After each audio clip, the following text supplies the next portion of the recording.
কোরআন বলে কুল্লু নাফসিন যায়কাতুল মউত। মরার ভয় যদি মানুষের অন্তরে থাকতো, খোদার কসম রাস্তাঘাটে চা দোকানে থাকতো না। মৃত্যু যে কত ভয়ঙ্কর, মৃত্যু যে কত যন্ত্রণাময়, যারা আলেম ওলামা কোরআন হাদিস আজমা কি আছে যে একটা উটের চামড়া জবাই না করে উল্টা খালাইলে যে কষ্ট হবে, তার চেয়ে 70 গুণ কষ্ট একজন পয়গাম্বর যিনি হলো ঈসা রহুল্লাহ, ওনার আম্মা জানের কষ্ট হয়েছে। আমি ওই দিকে যাওয়ার আগে বলবো, দুনিয়া করতে করতে মানুষ স্টক করে, বাড়ি গাড়ি টাকা পয়সা নারীর জন্য মানুষ পাগল হইয়া যায়, ঠিক কিনা? কোনদিন শুনছেননি একটা রোজা ভাঙার কারণে কোন লোক স্টক করছে? আরে কথা কেন? উল্টা রমজান আসলে মানুষ ভয় থাকে, চিন্তা করে একটা মাস কিভাবে কাটাইব।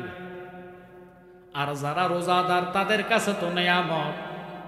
এখনকার রোজা আসে মা বোনদের জন্য মার্কেটিং এর লাগিয়া, কথা কেন? মিথ্যা কইলে আল্লাহ জিব্বা কাটবো। রোজা আসলে দেখবেন আমনগর নবাবপুর বাজারে আনন যায় না,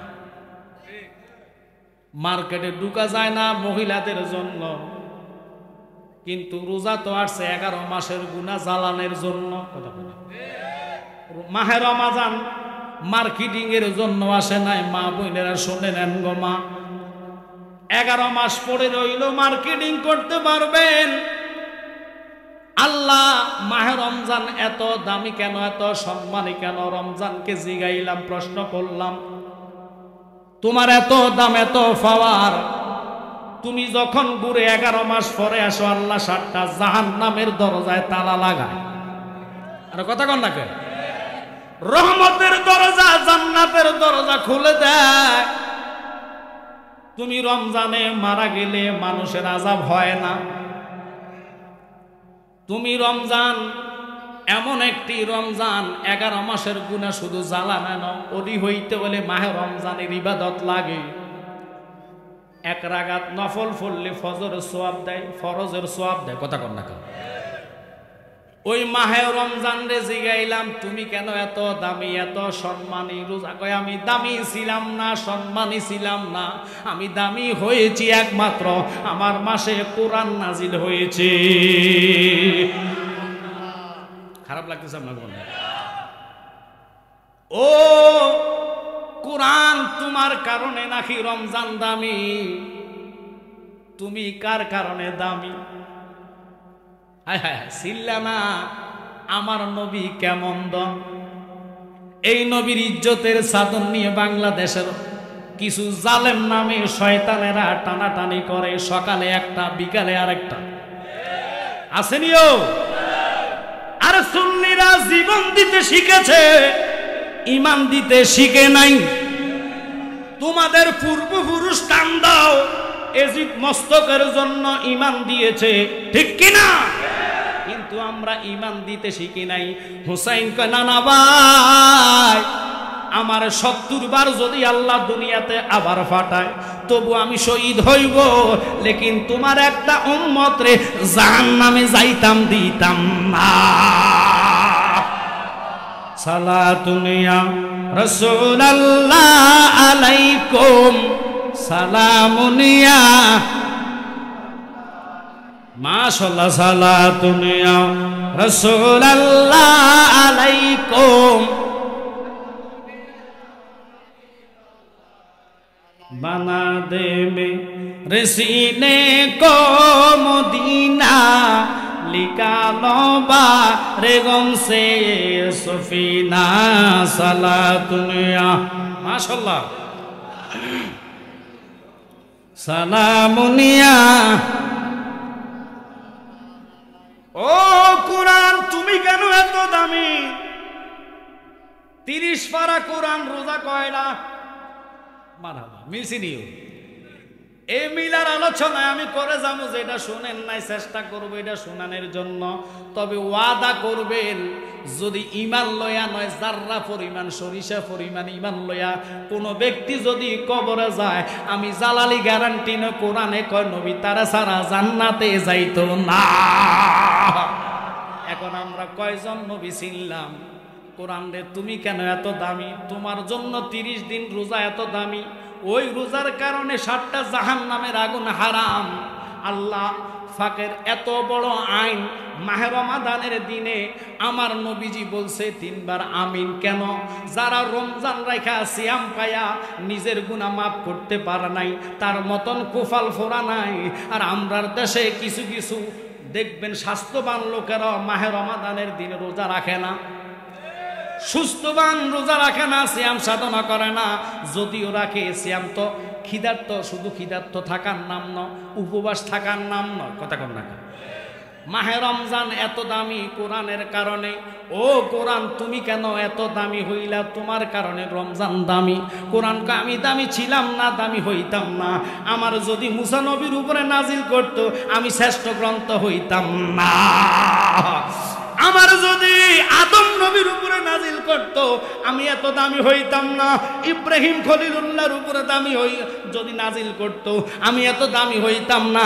যিনি না হইলে ক্ষুধার্ত প্রকাশ হইতো না, আসমান হইতো না, জমিন হইতো না, লৌহ হইতো না, কলম হইতো না, চন্দ্র হইতো না, সূর্য হইতো না, পৃথিবীটা সৃষ্টি করতো না, তুমি আমি হইতাম না।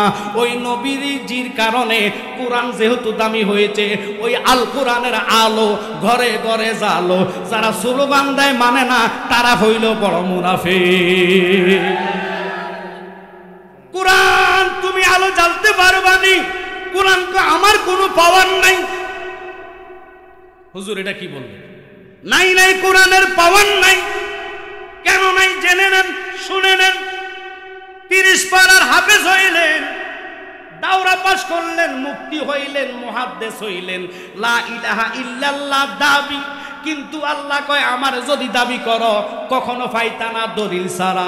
কেন পাইতাম না? আল্লাহ কয় যে কোনো জিনিস পাইতে হলে দলিল লাগে। এই জায়গাতে বসে আছি, এই জায়গা তো আমাদের নাই, জায়গার মালিক আমার রব। কিন্তু দুনিয়াবি খেত খামারি করার জন্য আল্লাহ পাক যে কোনো একজনের মাধ্যমে এটাকে রাখছে। কথা কোন না? এখন এই জমিন রে প্রশ্ন করলাম, জমিন রে তুমি এত দামি নয়, তোমার মালিক হইল আল্লাহ। যেহেতু বান্দারে মালিক বানাইছে উসিলা কইরা, মেন মালিক আমার রব। কারণ কবি বলেছেন, পরের জায়গা পরের জমিন ঘর বানাইয়া আমি রই, আমি তো সেই ঘরের মালিক নয়। ঠিক কিনা? ও বাবা খুব খেয়াল করবেন। কেন এই কথার দিকে গেলাম? এবার জিগাইলাম, ও কোরআন তুমি কেন এত দামি? কোরআন কয় আমি আলো দিতে পারতাম না, আমি নূর দিতে পারতাম না। 30 পারা কোরআন যদি গলায় হার বানায়। এবার আসেন, দাওরার হাদিস আপনি পাশ করলেন, অথচ কামেল ফাঁস করলেন, ফেকার উপরে মুফতি হইলেন। মুহাদ্দিস হইলে হাদিসের উপরে পড়া লাগে। আসেন বাবা, মুহাদ্দিস হইলে ও বাবা লক্ষ্য করবেন, মুফাসসির হইলে কোরআনের উপরে পড়া লাগে। এখন আমি প্রশ্ন করলাম, সব বিষয়ে আপনার ডিগ্রি আছে, কিন্তু এবার জিগাইলাম এই ডিগ্রিগুলা কমনে দামি হবে? কবর তো ডিগ্রি চাইতো না। তুমি কি কামেল ফাঁস, তুমি কি দাওরা পাস, তুমি কি মুফতি পাস, তোমার কি 30 পারা কোরআন ভিতরে আসেনি? না না, যদি 30 পারা কোরআন থাকে, ওই যে বললাম লা ইলাহা ইল্লাল্লাহ দাবি, আমারে আল্লাহ কয় বন্ধু, আমাকে তো দাবি হিন্দুরা করে, বৌদ্ধরা করে, খ্রিস্টানরা করে, মুসলমান কয় আল্লাহ, হিন্দুরা কয় ভগবান। কথা কন না? খ্রিস্টানরা কয় গড। 60টা লোক হাসর ময়দানে ডাকবে, আমরা কইব নাফসি আল্লাহ, নাফসি আল্লাহ। কথা কন না? হিন্দুরা কইব ভগবান ভগবান, খ্রিস্টানরা কইব ঈশ্বর, বৌদ্ধরা কইব ঈশ্বর, খ্রিস্টানরা কইব গড। 60 জনরে যখন আল্লাহ দুনিয়াতে বসে বসে ডাক দেয়, এখন আল্লাহ তো কাউকে নৈরাশ করে না। কথা কন না? কোন হিন্দু না খাই আছে, কোন বৌদ্ধ না খাই আছে, কোন খ্রিস্টান না খাই আছে। তো এবার আমার উত্তর দেন, রিজিকের মালিক কি? তো আল্লাহ যদি রিজিকের মালিক হয়, হিন্দুরা আল্লাহ কেন খাওয়ায়? কারণ তারা আল্লাহর বান্দা। আর কথা কন না? বৌদ্ধরা কার বান্দা? আল্লাহর বান্দা। আল্লাহ সবাইকে রিজিক দেয়। সর্বপ্রথম রিজিক লেখা হয়, এরপরে মৃত্যু। কথা কয় না? এখন 4 জনে দাবি করলেন, আল্লাহ কয় আমারে ফাইতে হলে 1 নম্বর দলিল লাগবো। এখন দলিলের কথাটার দিকে আমি কেন গেলাম, আপনার এই জায়গায় যদি আপনার মামলা চলে, 4 ব্যক্তি যদি দাবি করে, আমার বাগিনা থেকে হুজুর মানে ভাই পর্যন্ত 4 জনে আমরা জজের কাছে বললাম জায়গা আমার।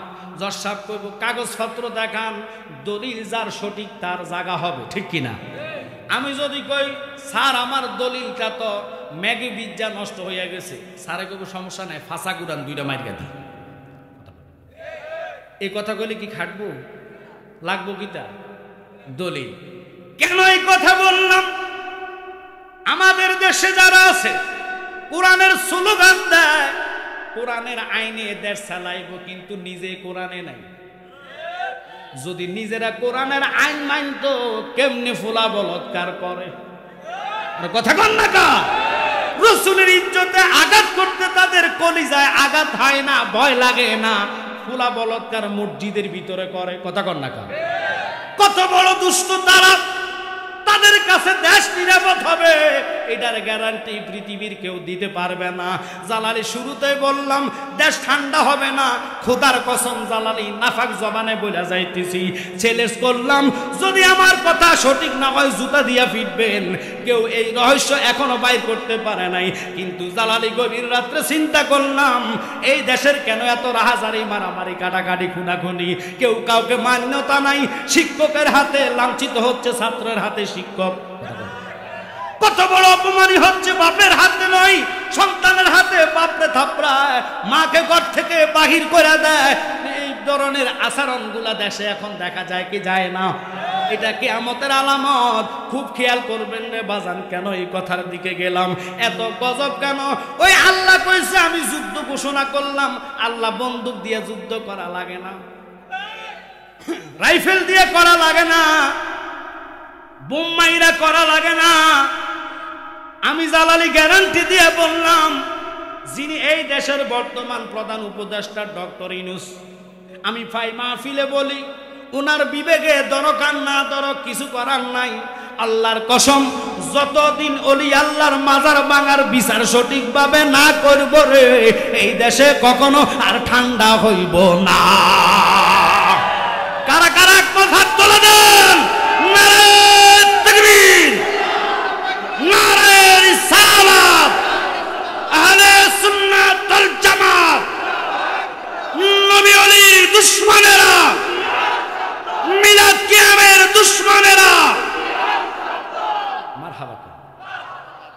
কিন্তু যত বড় উনি নোবেল পুরস্কার পান, সারা পৃথিবীতে উনি দামি মানুষ। যতই দামি হোক, ওলি আল্লাহর কথা কি জানেন? দুনিয়ার পাওয়ার ক্ষমতা যেখানে শেষ, ওখান থেকে বেলায়েতের পাওয়া শুরু। যেখানে বেলায়েতের পাওয়া শেষ, ওখান থেকে নবুয়তের পাওয়া শুরু। যেখানে নবুয়তের পাওয়া শেষ, ওখান থেকে আমার মাওলার পাওয়া শুরু। আর সুবহানাল্লাহ লাগে। এখন কথাটা বললাম, 4 জনে জায়গা দাবি করলো। এই জায়গার মালিক কেডা? যার সঠিক দলিল ছে এই জায়গার মালিক। এখন আমি কইছি আল্লাহ, হিন্দু কয় ভগবান, বৌদ্ধ কয় ঈশ্বর, খ্রিস্টানরা কয় গড। 4 জনে জায়গা দাবি করলো। ওই জায়গা আল্লাহ কারে দিব, কার পক্ষে যাইব? আল্লাহ কয় লা ইলাহা ইল্লাল্লাহ। এতটুক তুমি গলার হার বানাইলা, 30 পারার হাফেজ হইলা, দাওরা পাস করলা, মুফতি লাগাইলা, মুহাদ্দিস লাগাইলা, মুফাসসির লাগাইলা, যত ডিগ্রি বাংলাদেশে নয় পৃথিবীতে আছে ডিগ্রির তুমি মাস্টার হইলা, লাভ নাই। কারণ কি? লাখো মুমিন হ মগর ঈমান নেহি তো কামেল নেহি, ঠিক কি না? এখন সকল লোক দ্বারা, আমি জালালিও দ্বারা কেমনে? নবী বলে লা ইউমিনু আহাদুকুম হাত্তা আকুনা আহাব্বা ইলাইহি মিন ওয়ালিদিহি ওয়া ওয়ালাদিহি ওয়ান নাসি আজমাইন। আল্লাহু আকবার বলেন। এবার আসেন এই কথাটার মধ্যে আমরা একজনও নাই। কেমনে? আমি জালালিও নাই, শুনেন কেন? নবীজি কয় লা ইউমিনু আহাদুকুম হাত্তা আকুনা হাব্বা। তোমরা পরিপূর্ণ ঈমানদার হইতে হইলে, যদি পরিপূর্ণতা ঈমানদার লাভ করতে হয়, খুব খেয়াল করেন, আপনারা আমার দিকে লক্ষ্য করতে হবে। আচ্ছা বলেন তো, টাকা বড় না জান বড়? জোরে কর। এটা কি মুখে কইছেন না অন্তরে কইছেন? সত্যি করে কইন, এই কথাটা সত্য না মিথ্যা? সত্য। যেমন আমি মনে করেন এখন কুমিল্লা রওনা দিলাম অথবা দরবারে, ফতে মধ্যে যদি আমার ডাকাত ধরে, আমার মোবাইলেও বিকাশে 1 লাখ টাকার উপর আছে, কথার কথা, আমাদের মোবাইলে টাকা থায়, আর একটা মোবাইল আছে যেটা লাইভ চলতেছে, এটা সহ ডাকাত যদি আমার চুরি ধরে, চুরি ধরার আগে আমি কম আব্বা যা চান সব লইয়া যান, তবু আমার জান ভিক্ষা দেন, কথা কন না? আর কথা কয় না? আমরা যে কোনো লোক, আমি বলেন আপনি বলেন, জান বাঁচানোর জন্য দুলাভাই জেডা আব্বা যা কনের দরকার সব করি, কথা কয় না? তবু আমি জান ভিক্ষা চাইব, কথা কন না? কিন্তু রাখে আল্লাহ। ঈদের পরের দিন আমার মাহফিল ছিল 20 জন। তো ঈদের দিন রাত্র একটা ঘটনা ঘটছে যেটা আমাদের মুরিদান অনেকেও জানে না। আব্বা হুজুরের মাজার দীর্ঘ 8 বছর হয়েছে আব্বা হুজুর ইন্তেকাল করছে। ওনার মূল মাজারে টাইস করার সময় মিস্ত্রি যখন উপর উঠছে, ও তো মনে করছে যেইভাবে অন্যান্য মানুষকে ডালা মাটি দিয়ে কবর ফুরা, এইভাবে মনে কবরটা ভর্তি করা মাটি আছে, উপরে ফাও দিতে দেরি ফুরা ওর দেহ সহ মাজার ভিতরে ঢুকে গেছে। আচ্ছা বলুন তো, আমরা না আশেক ভক্ত ছেলে, ভয় লাগবে না? হেতু তো হইল টাইস মিস্ত্রি, হেতের কি রু লগে আসেনি, হেতে জিন্দা লাশ হয়ে গেছে না? 3 ঘন্টা পর্যন্ত হেতে লোলমূল ছাইড়া বইয়ে দিচ্ছে, একটু টিস্যু দিও। তো পরে আমাদের 3 দিন পরে আমাদের কমিটিরে জানাইছে যে এই পরিস্থিতি, ও আল্লাহ গো, আমি তো মাজার ভিতরে ঢুকে গেছি না, তো তুই কেমনে আসো? ও কেমনে আসে আমি নিজেও জানি না।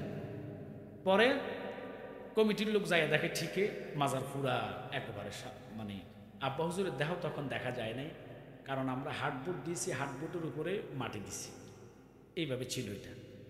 পরে মাটিগুলো আমার শরীরের উপরে ছিল। তা আমাদের কমিটিতে সিদ্ধান্ত ছিল যে 7-10 দিন দেখি আব্বা হুজুর তো আল্লাহর ওলি, দেখি উনি কোনো এলহাম, কোনো স্বপ্ন কোনো দেখায় কিনা, কাউকে ইঙ্গিত করে কিনা। এটা আমরা বিশ্বাস করবো।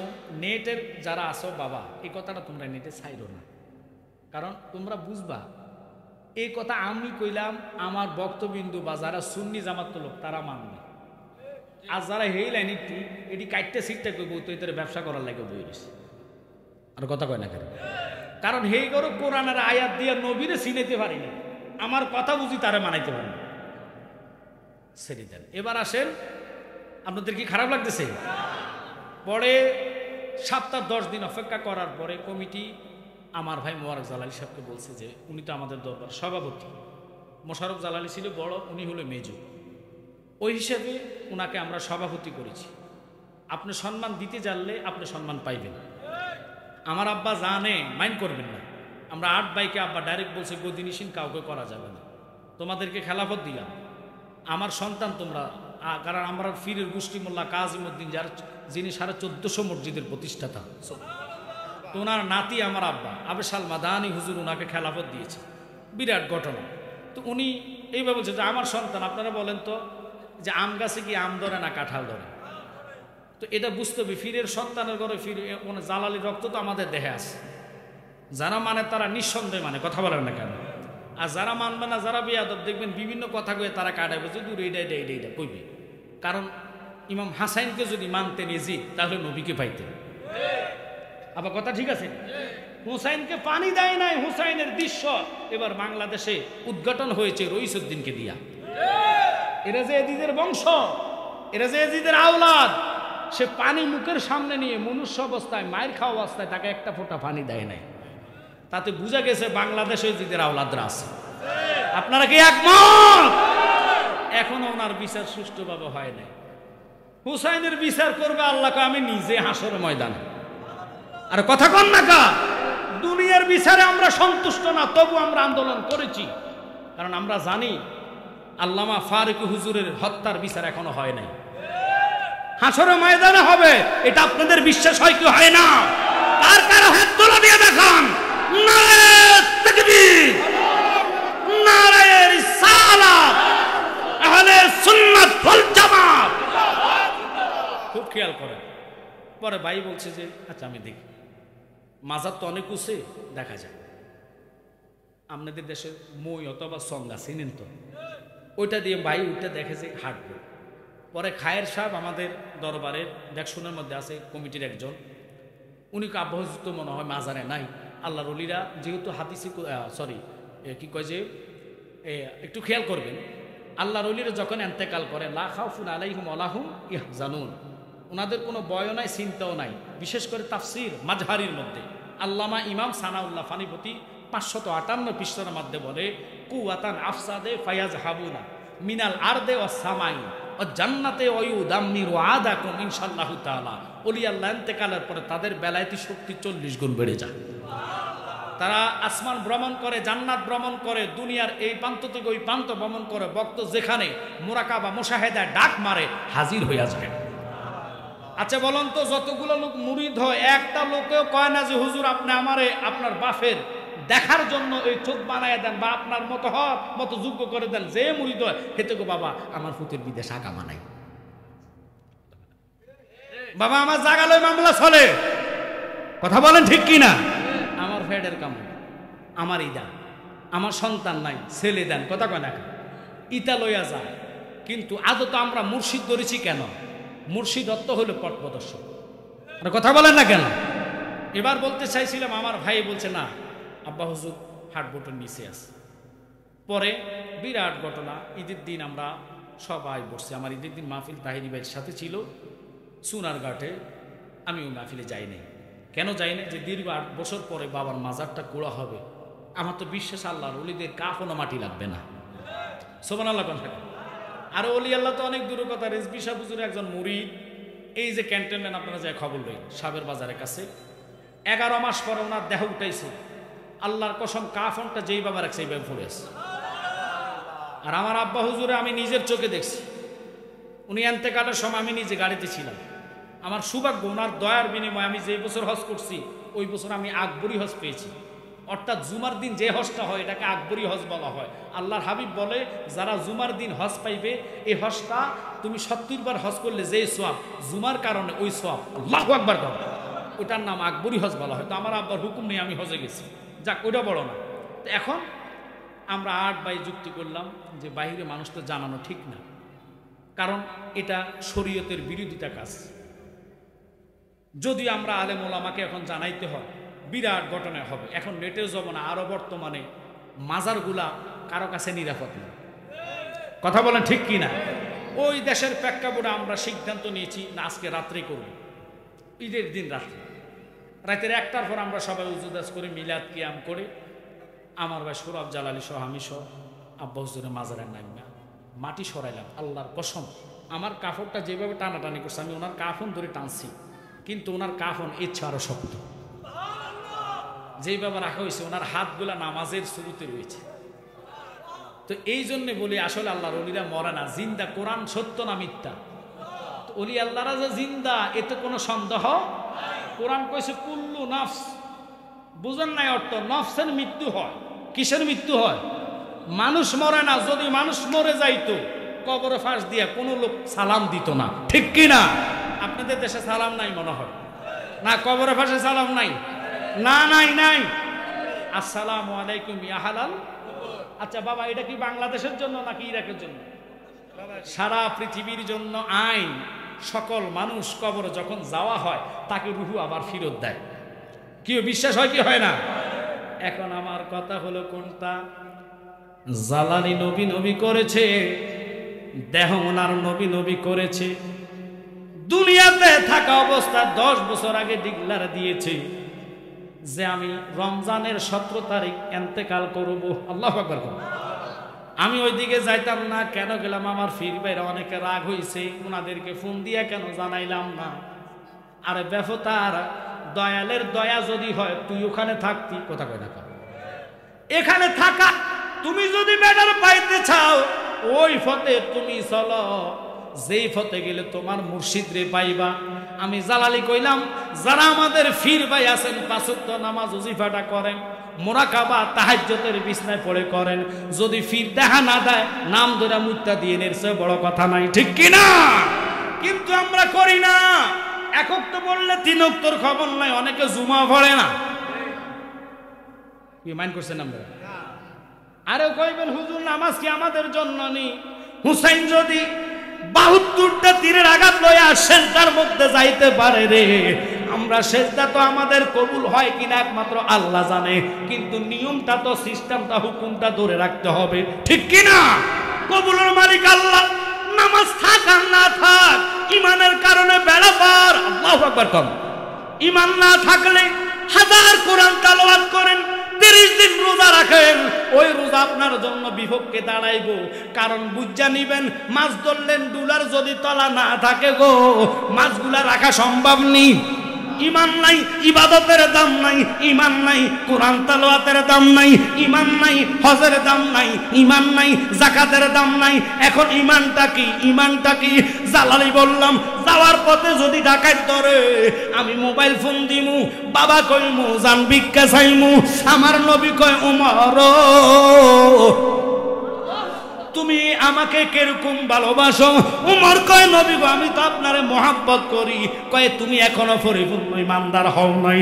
এবার আমার নবী যখন কথাটা বললেন, উমর চোখের পানি ফেলায়া কয়, নবী গো আমি আপনাকে আমার ছেলে মেয়ে বউ বেটির চেয়ে বেশি ভালোবাসি। আমার নবী কামলিওয়ালা নবী কয়, তুমি এখনো পরিপূর্ণ ইমানদার নয়। ওমর ডাক দিয়া কয়, নবী গো কইলেন কি? আমার নবীর কথা শুনিয়া ওমর খাপ থেকে তলোয়ারটা বাহির কইরা কল্লার মধ্যে কণ্ঠনালীর মধ্যে লাগাইয়া কয়, নবী গো আমি আপনাকে আমার জানের চাইতে বেশি ভালোবাসি। ওরে মা বাবা, আত্মীয় স্বজন, স্ত্রী আর সন্তানগণ, সবার চাইতে নবীজি আপন। নবীজিকে জানের চাইতে অধিক ভালো না বাসিলে, হাদিসে কয় তাহারি মান নাই রে মুমিন ভাই। নবী বিনে আপন কেহ নাই, বলেন নবী বিনে। মাশাআল্লাহ। মুমিন ভাই নবী বিনে তারা। ওরে রাব্বি হাবলি উম্মতি, কান্দেন নবী দিবারাতি।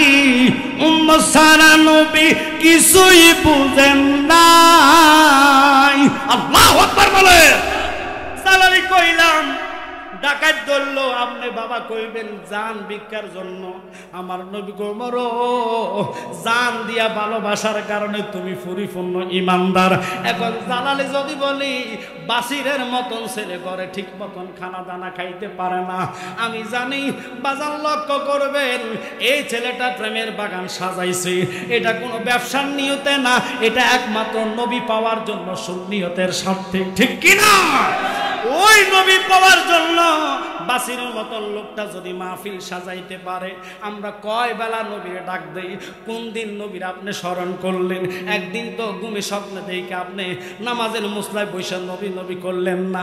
মাহে রমাদানের দিনে আসলে দিনের বেলা খান, আবার ইফতারের টাইমে অনেকগুলো ইফতারে লইয়া বসেন, টুপি মাথায় রাখেন, আতর লাগায়া মানুষকে দেখান আপনি বড় রোজাদার। দেখেন মানুষ আল্লাহকে ভয় পায় না। আপনাদের দেশে আছে কিনা জানি না, কিছু কিছু এলাকার মধ্যে দেখবেন রমজানের দিনে চা দোকানে পর্দা ফালাইয়া ভিতরে চা বেচেন। আর কথা কয় না কেন? এখন আমি প্রশ্ন করলাম, কিরে বাবা পর্দা দিলি কিনলে আল্লাহ দেখতে লেবে কি? পর্দা দিলি কি আল্লাহ দেখতো না? দেখতো না? তাহলে পর্দা কেন দিলা? হুজুর পর্দা আল্লাহর ভয়ে দেয় নাই, দিছে বান্দার ভয়ে। আর কথা কোন লাগা? বান্দার কাছে ভালো সাজার জন্য তুমি যে চা লড়াইয়া লড়াইয়া তারে খাওয়াইলা, এই তোমার রিজিকটাও, অর্থাৎ যেই টাকাটা কামাইলা ওই ইনকামটাও হারাম। ওই ইনকামের টাকা দিয়া দোয়া চাইবা, দোয়া কবুল হবে না। আর কথা বল না কা? জালালি ফতুয়া দিলে হয়তো কইবেন গায়ের জোরে ফতুয়া গায়ের জোরে না। আমার নবী কই, উম্মত যেই ব্যক্তি মাহে রমাদান পাইয়া যদি তার জীবনে গুনাহ মাফ করতে না পারে, তার মতন কুফাল ফোরা নাই।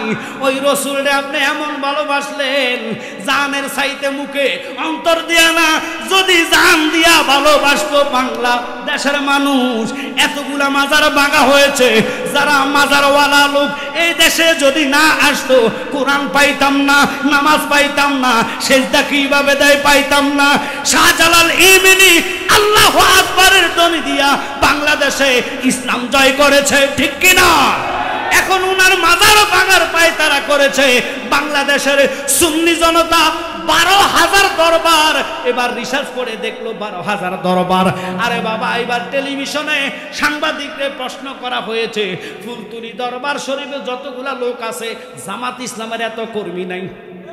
এখন বাংলাদেশে যদি মাঝভান্ডারি, সরসিনা, বিশেষ করে আটরশি, এরপরে রাজাপুর দরবার, কালিয়াপুর দরবার, আবে সালমানি দরবার, এই দরবারগুলা 12,000 দরবার একসাথে যদি মাঠে নামে, যারা মাজারের ইটাগুলা ভাঙছে ফালাইবার রাস্তা পাইতো না।